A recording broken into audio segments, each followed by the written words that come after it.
ரெண்டாவது பிராணமய கோஷம். இது எப்பவுமே சுத்தமா இருக்கணும்னா அந்த பிராணசக்தி தேவை. பிராணசக்தி தேவைன்னா நம்ம என்ன பண்ணணும்? சுவாசத்தின் மேல் கவனம், தியானம்.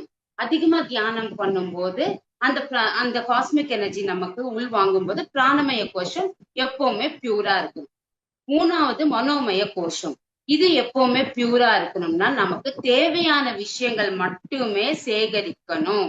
இதுதான் தியானத்துக்கு வந்த உடனே என்ன செய்யறோம்? தேவையில்லாத குப்பைகள் ஃபர்ஸ்ட் வெளியில போகுது.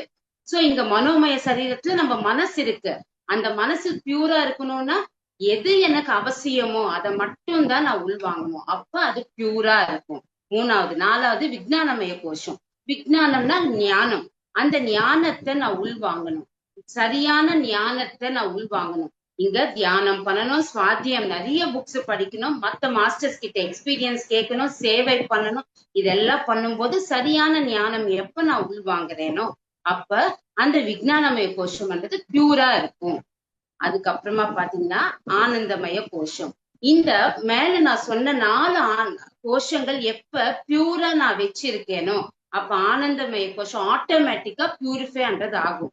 சோ அதுக்குள்ள இருக்கிறதுதான் ஆன்மா. சோ எப்ப நான் இந்த ஒரு 4 கோஷங்களும் கரெக்டா பியூரிட்டியா நான் வைக்கும் போது ஆனந்தமய கோஷம் ஆனந்த நிலையில இருக்கும் போது நான் ஆன்ம நிலை அடைய முடியும். ஆன்ம தர்சனம்ன்றது எனக்கு கிடைக்கும்.